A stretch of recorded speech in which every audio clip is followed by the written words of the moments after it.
5 juillet 2021, le conseil de ville d'Ayerscliff s'est réuni. Deuxième portion d'entrevue pour le suivi de ce conseil de ville. On va se pencher sur le projet de développement sur la rue Scott. Le conseil a résolu d'accepter la demande de PPC Moi et de permettre au directeur général de mandater la firme d'urbanisme SCU pour la réalisation du projet de résolution et des procédures d'adoption. Donc, M. Gérin est avec nous, le maire de la municipalité. M. Gérin, qu'est-ce que ça signifie là exactement? Où est-ce qu'on en est rendu dans le projet? Il n'y a encore rien. On ne vient pas de donner la permission nécessairement de construire. Là. On n'est pas là encore. Ce n'est pas les permis qu'on vient de donner. Non, non, absolument pas. Cependant, là, ce qu'on a décidé, nous, c'est qu'en fait, le conseil s'est positionné après avoir ramassé des informations, après avoir parlé aux promoteurs, tout ça, là, sur quel était le projet. Et puis, ce projet-là aussi a également été présenté au CCU. We changed the zonage for one lot, but it doesn't change the zonage for the whole zone. So this one particular lot, we give permission to do different type of building on it, but it doesn't affect the rest of the zoning. Et là, qu'est-ce qu'on permet dans ce PPC-moi pour ce lot-là? On peut permettre un lot de choses, là, mais entre autres, le principal objet de ça, c'est qu'on permet la construction de 32 logements. Et puis, ces 32 logements-là, c'est sur un lot d'une dizaine d'heures. So this 32 apartment building on only 2 stories, seulement 2 étages, et pas 3. Donc, c'est comme tout ce qui est permis là, ailleurs là, dans la zone. Et est-ce qu'on spécifie sur combien de bâtiments on aimerait les avoir? Oui, c'est un bâtiment. C'est un seul bâtiment, 2 étages de haut. One building, 32 apartments in it, 32 dwellings. So, alors, mais aussi, c'est sur un terrain de 10 acres. Et sur ce terrain de 10 acres-là, il y a la possibilité de 30 à 40 habitations unifamiliales ou des jumelées là, dans le règlement actuel. Donc, nous, on croit que, puis c'est un terrain très boisé. Alors, nous, on croit que instaurer un 32 logements-là, premièrement, aura pas plus d'impact au niveau de la circulation et densité de la population, c'est-à-dire, oui, densité de la population, mais je veux dire, impact sur l'environnement immédiat du reste de la zone. Que si on avait développé avec les jumelés ou avec les maisons unifamiliales, c'est grosso modo le même nombre de familles qui vont s'établir. Grosso modo, le même nombre de familles. Moins d'impact au niveau environnemental, au niveau du déboisement, beaucoup moins d'impact. Pas d'impact différent sur le réseau d'aqueduc et d'égouts. Mais aussi, c'est qu'à Ayerscliff, on a besoin de logement. On a un besoin critique de logement.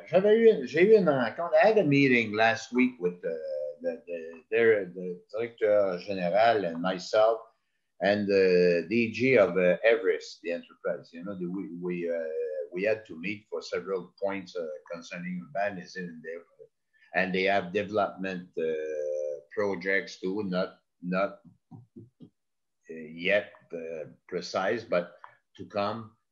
They have a little over 100 employees, and they think that it's they're less than 15%, moins de 15% of their employees live in Ayerscliff. We had several weeks ago with Wolftech, same kind of meeting, and them, who are about 250 employees, going towards 300, they still have not more than 15%, 15% de leurs employés qui demeurent. Il y a un manque flagrant de logement. On a, à quelques occasions, à plusieurs occasions, je ne peux pas dire le nombre exact, mais il y a des gens, moi, qui m'ont dit qu'ils ont quitté la municipalité parce qu'ils vendaient leur maison et ils ne trouvaient pas à se loger. Vous savez, des personnes âgées qui décident que leur maison est trop grosse, qui veulent un logement, qui a du bon sens, il n'y en a pas à Ayerscliff. Ils sont obligés d'aller à Magog, ils sont obligés d'aller à Sherbrooke, ils sont obligés d'aller à Lennoxville. Et j'ai des exemples pour chacun des cas, là. Quelques exemples chacun des cas. So if we want to Est-ce qu'on retain, a de l'autre côté des gens, parce que c'est le commentaire qu'on entend, en tout cas qu'on voit circuler sur les réseaux sociaux, des gens qui se disent, ben moi je suis venu à Cliff parce que c'était un petit village tranquille, mais là il y a tellement de, il y a plus de circulation, il y a plus de logements, il y a plus de ci, il n'y a plus de village tranquille, fait que moi je vais partir l'un dans l'autre. Est-ce que on ben, satisfait l'un pour déplaire à l'autre, là? oui, mais sauf que oui, je comprends. Mais ça, ce que nous entendons plus fréquemment, c'est que c'est des gens viennent Cliff parce qu'ils trouvent ça agréable de vivre. Moi, je n'ai pas entendu de gens me dire, en tout cas, moi personnellement, que des gens quittent parce que c'est désagréable de vivre à Cliff.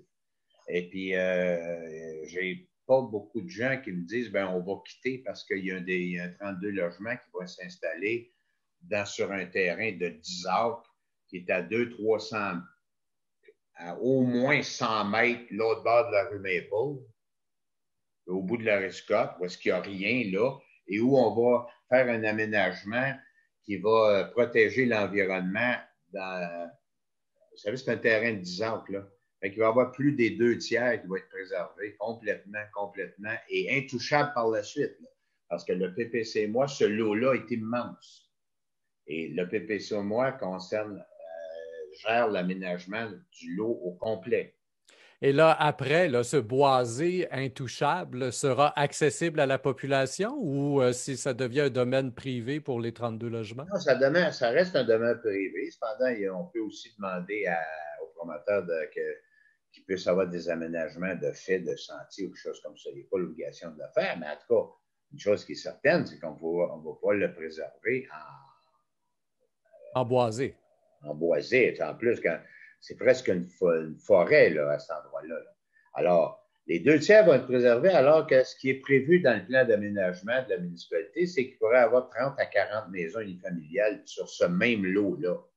Alors, ça, c'est un autre élément qui fait qu'on s'est dit, ben, à un moment donné, là, il faut faire des choix. Alors, et puis, il y a eu une pétition qui a été déposée lors de cette même réunion-là, à l'effet d'une centaine de noms, des gens qui disent qu'ils ne veulent pas ça. Là. Bon, ben, très bien. Nous, on a dit, là, on a considéré cette pétition-là, évidemment, parce qu'on n'est pas pour faire la sourde oreille aux commentaires des gens, puis on a des gens qui ont assisté aux assemblées publiques, ils nous ont fait part de leurs commentaires. Mais nous, on a dit, bon, nous, on croit qu'il y a un développement qui est nécessaire pour créer du logement à Cliff.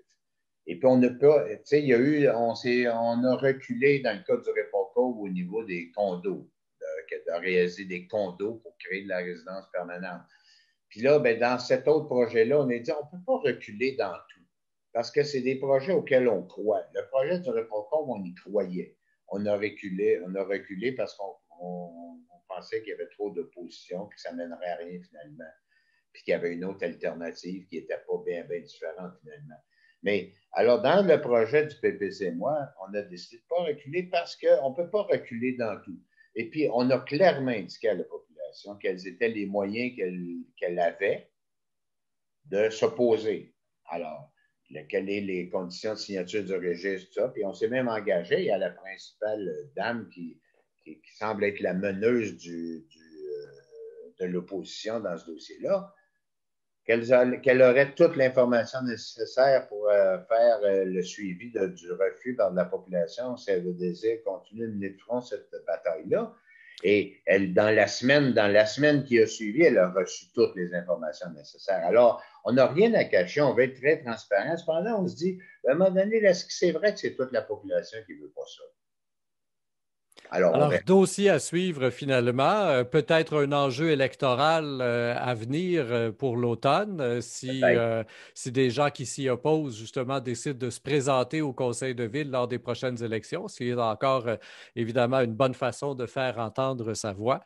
Peut-être, M. Perra. D'ailleurs, j'invite les gens à prendre bien connaissance du mot du maire dans le prochain bulletin qui sort au début d'août, concernant justement l'intérêt des gens face à la participation aux activités municipales.